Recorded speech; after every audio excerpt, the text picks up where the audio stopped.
Bismillahirrahmanirrahim. Assalamualaikum warahmatullahi wabarakatuh. Alhamdulillah, bersyukur kepada Allah Subhanahu wa taala, pada hari ini kita masih diberikan kesempatan, kesehatan, bahkan kekuatan untuk melaksanakan aktivitas kita seperti biasanya, yaitu aktivitas belajar mengajar. Maka oleh karena itu kita akan melanjutkan materi kita yang kemarin sempat kita bahas dan sempat kita pelajari bersama-sama, masih di KD 3.3 tentang dampak kolonialisme dan imperialisme di Indonesia. Kemarin sudah kita bahas dampaknya di bidang politik dan pemerintahan, juga di bidang ekonomi. Nah, sekarang kita akan bahas dampak di bidang sosial budaya dan dampaknya di bidang pendidikan. Seperti biasa, nanti di akhir akan saya kasih link untuk tes evaluasinya. Kemarin sudah dikasih link tes evaluasinya, sudah kalian dapatkan nilainya, dan sekarang juga akan saya kasih lagi. Jadi nilainya nanti kalian ada 2, nanti saya akan tambahkan, gabungkan, dan dibagi 2. Nah, itulah hasil daripada nilai di KD 3.3. Nah, untuk yang remedia juga nanti akan saya kasih linknya juga, mohon ditunggu. Untuk yang remedia di KD 3.2 ya, atau di nilai PTS kemarin itu yang masih kurang, yang masih di bawah KKM, yang nilainya masih di bawah 65. Nah, para peserta didik yang sangat saya cintai dan yang sangat saya banggakan, juga untuk yang nilai keterampilannya akan saya kasih juga nanti tugasnya di KD 3.3 ini. Jadi nanti ada satu KD lagi ya untuk pertemuan kita itu nanti di KD 3.4. Kita baru masuk di KD 3.3. Makanya kemarin dinilai rapot kalian di 3.3 dan 3.4 itu masih kosong ya. Dan mungkin kalian sudah mengerti kenapa kosong, karena memang KD 3.3-nya baru sekarang diteskan dan baru sekarang dipelajari. Bahkan apalagi yang KD 3.4. Baik, para peserta didik, akan saya tampilkan seperti biasa layarnya. Silakan kalian simak, silakan kalian pelajari dan dengarkan untuk penjelasan dari saya tentang materi ini. Akan saya buka dulu layarnya, mohon ditunggu ya. Baik, kita akan masuk ke sosial dan budaya. Nah, kemarin kita sudah membahas dampaknya itu di bidang pemerintahan dan politik dan pemerintahan, juga di bidang ekonomi. Nah, sekarang kita akan masuk di dampaknya di bidang sosial dan budaya. Ada apa saja di sini? Nah, ada beberapa hal yang harus kita ketahui. Yang pertama, lunturnya feudalisme, kemudian pertumbuhan dan migrasi penduduk, stratifikasi sosial, kemudian ada penyebaran agama, kemudian ada perkembangan seni musik juga, arsitektur juga berubah, perkembangan karya sastra, dan juga perubahan gaya hidup. Nah, ini adalah dampak-dampak yang terjadi ketika adanya kolonialisme dan imperialisme di Indonesia dalam bidang sosial dan budayanya. Penjajahan bangsa barat di Indonesia ini secara tegas telah menerapkan kehidupan yang diskriminatif gitu ya.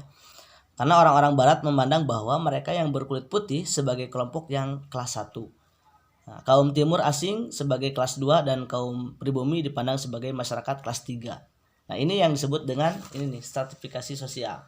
Artinya bahwa mereka kita sebagai orang Indonesia itu ditempatkan di tempat masyarakat yang kelas 3. Yang mana kelas 3 ini kelas yang paling rendah.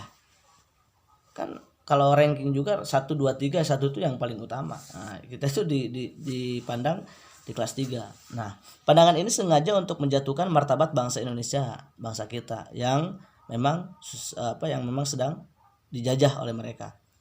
Nah, memang bangsa barat ini ingin memberantas budaya feudal. Nah, ini yang kita maksud ya.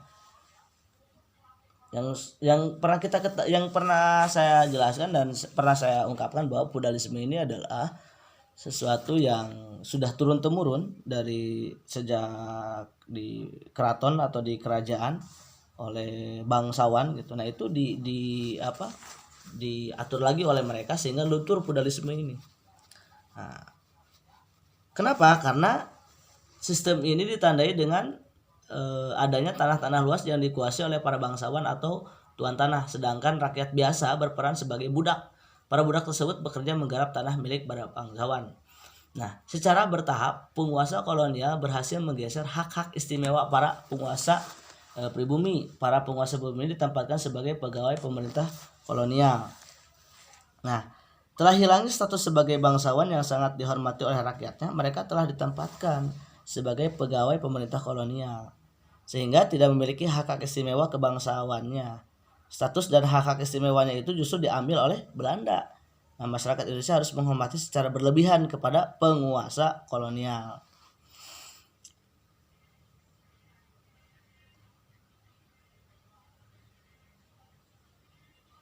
Nah, oleh karena itu maka semangat persatuan hidup dan suasana kekerabatan di keraton, di kerajaan itu, atau nilai-nilai gotong royong, nilai-nilai kesantunan, budi pekerti yang dikembangkan di lingkungan keraton yang juga ditiru oleh masyarakat mulai bergeser tuh. Bahkan yang menjadikan lagi dengan alasan disebutnya modernisasi gitu ya.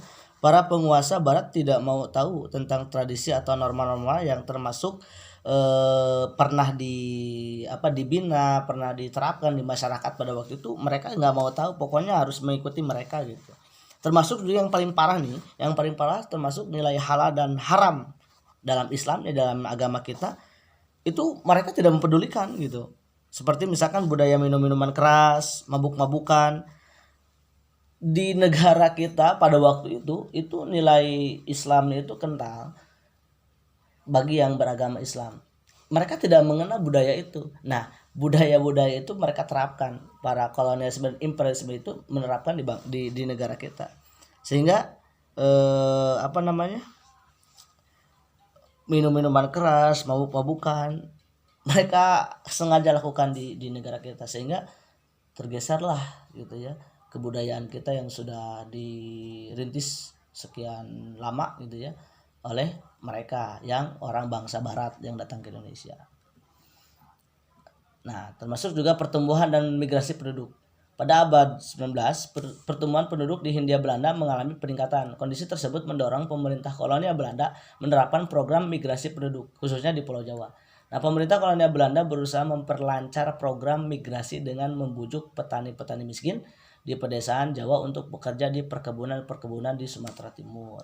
Nah, itu pertumbuhan dan migrasi penduduknya. Nah, ini yang disebut dengan stratifikasi sosial yang telah saya jelaskan di awal tadi. Ya. Ini salah satu dampak daripada kolonialisme dan imperialisme. Jadi bangsa-bangsa Eropa adalah adanya pembagian status sosial yang diatur menurut hukum ketatanegaraan seperti tadi di kelas-kelas gitu. Nah, kita itu termasuk kelas yang paling bawah. Nah, ini ada yang golongan Eropa paling atas, kemudian ada golongan timur, ada golongan pribumi ya, kita yang termasuk di kelas 3. Nah, bagaimana penyebaran agama? Nah, penyebaran agama di Nasrani dilakukan oleh bangsa Eropa sesuai dengan semboyan. Masih ingat ya 3G? Salah satu dari 3G itu ada gospel, penyebaran agama. Nah, saat mencapai Kepulauan Maluku, bangsa Portugis dan Spanyol juga membawa misi penyebaran agama Katolik. Sementara itu, agama Kristen mulai dikenal masyarakat seiring masuknya berbagai organisasi penyiaran agama Kristen. Nah, ini di bidang musik ya, di bidang musik. Itu berangkat dari dance, kemudian mengarah kepada pergaulan laki-laki dan perempuan yang cenderung tanpa batas.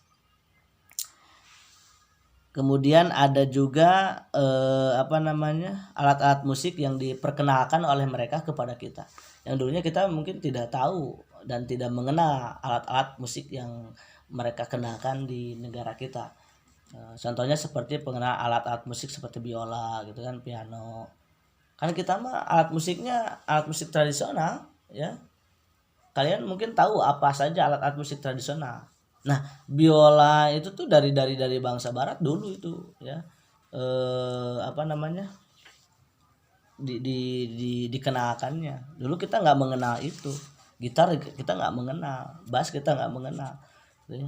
Ya kamu bisa cek lah alat-alat tradisional kita yang ada di Indonesia yang lokal gitu, itu alatnya apa saja gitu kan. Mungkin untuk saat ini bisa dikolaborasikan gitu ya. Nah, mungkin tidak terlalu kalau dampak ini ya tidak terlalu tidak terlalu vulgar lah. Beda dengan dampak-dampak budaya yang tadi ya, seperti budaya-budaya di bidang agama itu yang paling miris gitu ya.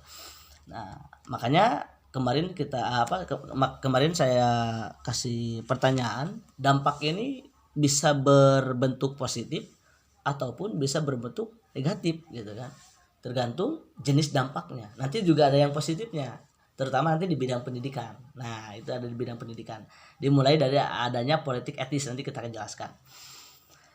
Ah, kemudian selanjutnya arsitektur. Nah, itu ya. Arsitektur juga sama.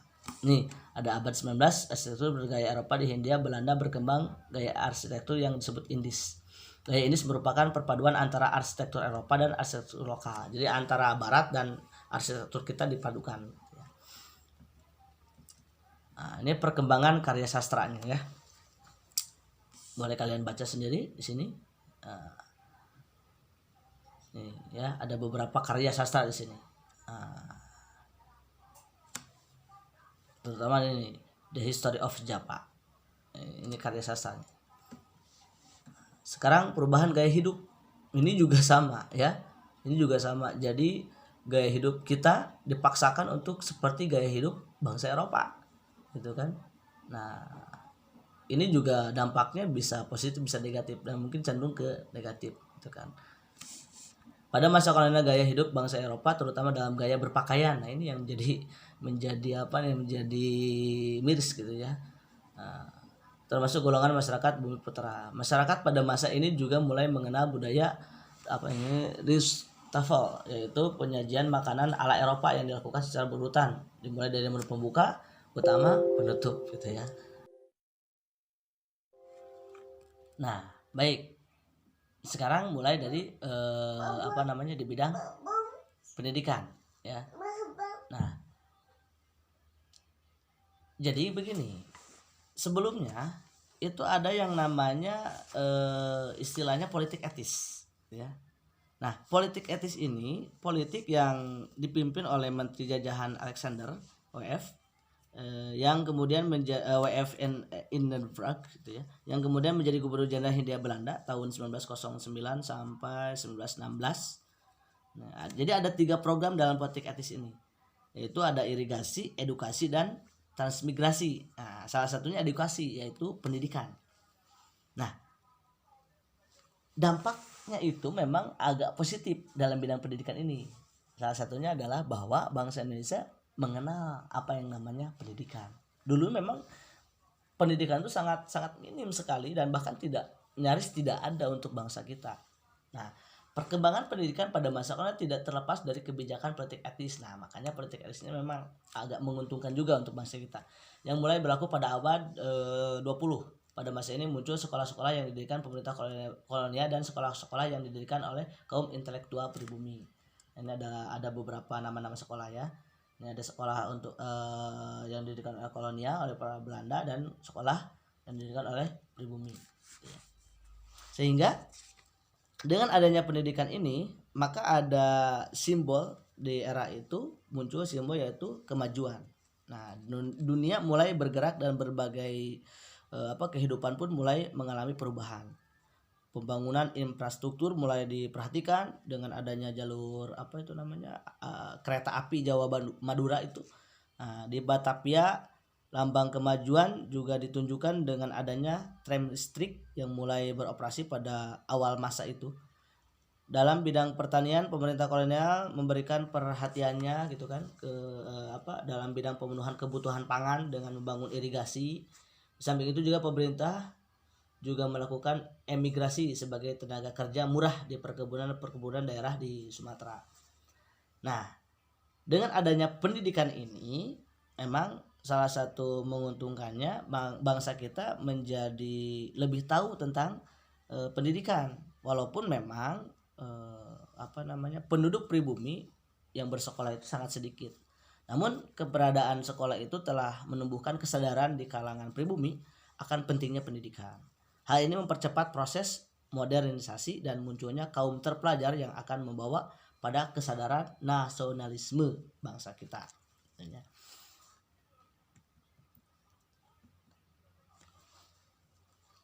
Oleh karena itu maka di bidang pendidikan ini bisa diambil hikmah dan bisa diambil juga sisi positif bagi bangsa kita. Dengan adanya politik etis atau politik balas budi, sehingga pemerintah Belanda mengadakan sebuah pendidikan yang menguntungkannya bukan hanya pendidikan untuk bangsa barat kolonial, tapi juga untuk bangsa kita pribumi. Itu boleh mengikuti pendidikan sehingga bangsa kita tahu akan adanya pendidikan. Ya mungkin dengan adanya pendidikan mereka jadi pintar gitu kan, bangsa kita jadi agak pintar, otaknya juga terpelajar juga, sehingga disitulah mulai nanti ya, dari pendidikan itu mulai nanti ada kesadaran nasionalisme gitu kan dari bangsa kita. Bisa disimpulkan bahwa kebijakan penjajahan Belanda cenderung diskriminatif, sehingga terjadi perbedaan kelas dalam masyarakat. Ini di bidang sosial budaya ya. Ada kelas atau golongan pertama yaitu kulit putih, ada yang golongan kedua orang timur asing, kemudian golongan orang ketiga yaitu Indonesia ya. Sebutnya kulit sawo matang gitu, orang kita. Kemudian yang kedua bisa disimpulkan juga dalam mengendalikan rakyat dan mendapatkan keuntungan, penguasa Belanda memanfaatkan kultur feudal yang sudah ada. Kemudian yang ketiga, pada masa Raffles, ilmu pengetahuan, sejarah dan budaya terutama Jawa mendapat perhatian khusus. Nah, ini juga positif. Kemudian setelah diterapkannya politik etis, pendidikan di tanah Hindia Belanda berkembang, termasuk kaum Bumiputera mendapat kesempatan bersekolah. Ini positif. Berkembangnya pendidikan yang diikuti kaum Bumiputera telah melahirkan kaum terpelajar yang kemudian mendorong gerakan nasionalisme di Indonesia, yang kemudian ikut mendorong lahirnya Sumpah Pemuda gitu ya.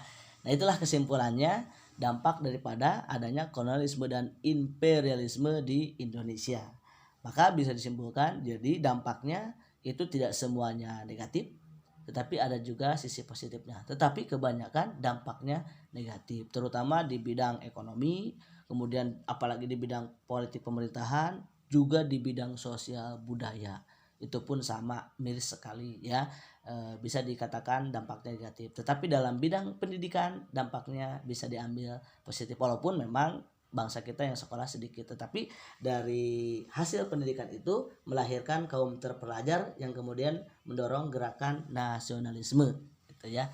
Nah, itulah dampak-dampak daripada adanya kolonialisme dan imperialisme. Selesailah materi kita di KD 3.3 ini.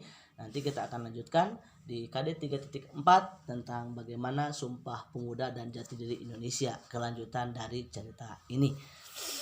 Terima kasih untuk perhatiannya. Mohon maaf apabila banyak kesalahan. Untuk lebih memahami lagi silakan kalian baca kembali bukunya. Itu di halaman berapa ya, lupa lagi, di halaman di halaman 163 lah, 163 165 gitu ya kalau nggak salah. Coba dibuka saja bukunya, halaman 163 165, atau sebelumnya di judulnya itu ada di 158 ya, tentang dampak dalam bidang politik pemerintahan dan ekonomi sampai ke pendidikan. Nah, silakan kamu baca kembali, garis bawahi apabila ada yang memang penting. Nah, itu materi-materi yang akan saya teskan hari ini. Saya akan kasih waktu untuk kalian menghafal dulu. Semoga nilai kalian untuk nilai akhirnya besar ya. Karena nanti akan saya gabungkan nilai yang pertama kemarin dan nilai yang sekarang. Jadi dibagi dua. Itulah nilai akhir daripada 3.3. Untuk keterampilannya nanti akan saya kasihkan tugas.